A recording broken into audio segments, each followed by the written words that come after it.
சொர்ணக்கா சொர்ணக்கா, வீட்டில் யாரும் இருந்த மாதிரி அணக்கம் இல்லையே. உங்கள் கண்ணு என்ன புதடியிலே இருக்கு. எதிரில் நிற்கிற நான் உங்கள் கண்ணுக்கு தெரியலையங்கோ. நான் உள்ளே வந்து பக்கமத்தில் யாரும் இல்லைல்ல, அதான் சொன்னேன். ஆமாங்கல்லா, உங்கள் அம்மையங்க உள்ளதான் இருக்காத. என்ன விஷயமா தேடி இருந்திய?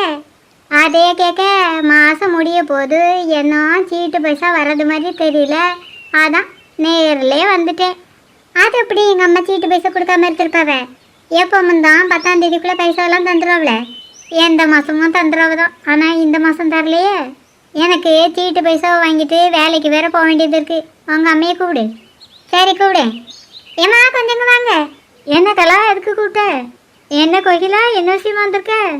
இந்த மாதம் சீட்டு பைசா என்ன வரலையா? எப்போ வரேன்னு தான் கேட்க வந்தேன். சீட்டு பைசா என்ன வரலையா? நான் 10ஆம் தேதியே கொடுத்துட்டேனே. 10ஆம் தேதி கொடுத்தீங்களா? 10ஆம் தேதி யார்கிட்ட கொடுத்திய? நான் ஏன் மருமகிட்ட தான் கொடுத்தேன். சரியே போச்சு.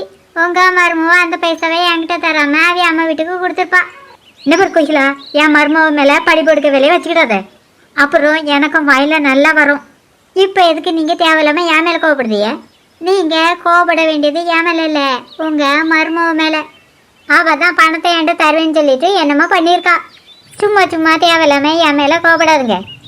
இவிய சொல்லுதான் சரிதாம்மா. இந்த அண்ணி தான் ஏமாற்றி அந்த பணத்தை வாங்கி அவ அம்மா வீட்டுக்கு கொடுத்துருக்கணும். ஏன் அவர் தான் சொல்லுவாளா? பணத்தை வாங்கிட்டு வாங்கலைன்னு இந்த கோயிலை சொல்ல மாட்டாளா? நான் எதுக்கு சொல்லணும்? நான் ஒன்றும் பிச்சை எடுத்துகிட்டு தெரியல. உங்கள் மருமக தான் உங்களை ஏமாத்துக்கா. அவளை கூப்பிட்டு கேட்க வேண்டியதானே? எனக்கு என் மருமகளை பற்றி நல்லா தெரியும். அவள் ஒன்றும் ஒன்றே மாதிரி இல்லை.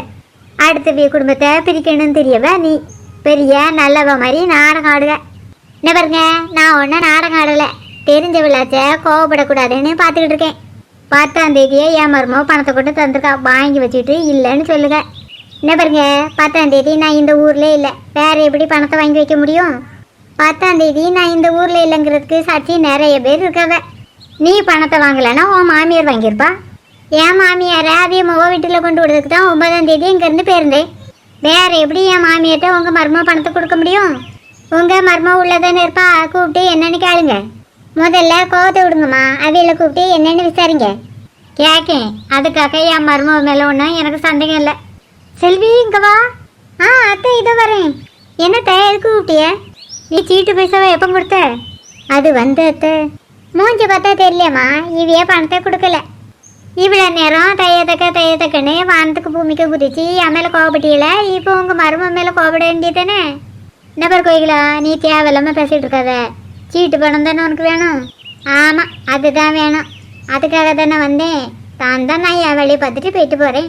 என் மகன் வெளியில் போயிருக்கான். அவன் வந்ததான் அவன்கிட்ட இருந்து பணத்தை வாங்கி நானே கொண்டு வந்து தாரேன். இப்படி வீடு வரைக்கும் வந்து பணத்தை கேட்குற வேலையை வச்சுக்கிடாத.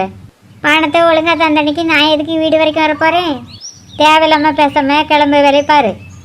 எனக்கு இங்கே என்ன சரி, நான் என் வீட்டை பார்த்து போகிறேன்.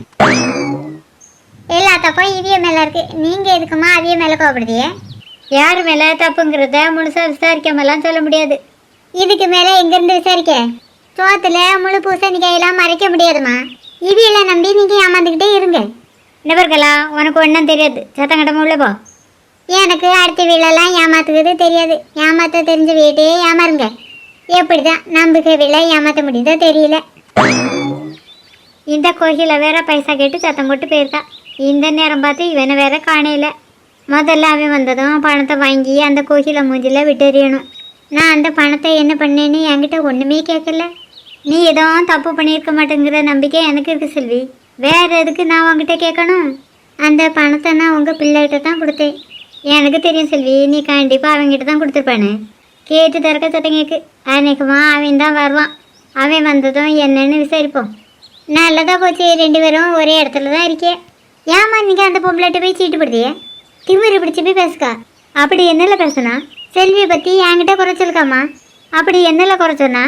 நீங்கள் கொடுத்த பணத்தை அவ அம்மா வீட்டில் கொண்டு கொடுத்ததான் என்கிட்டயே சொல்லுக்கா. உண்மை என்னன்னு தெரியாமல் இப்படியெல்லாம் பேசாதன்னு சொல்லிட்டு என் கையில் இருந்த பணத்தை அவட்ட கொடுத்துட்டு வந்தேம்மா. அது இருக்கட்டல, நீ அவகிட்ட பணம் கொடுக்கலங்கிற விஷயத்த முதல்ல என்கிட்ட சொல்லியிருக்கலாம்ல.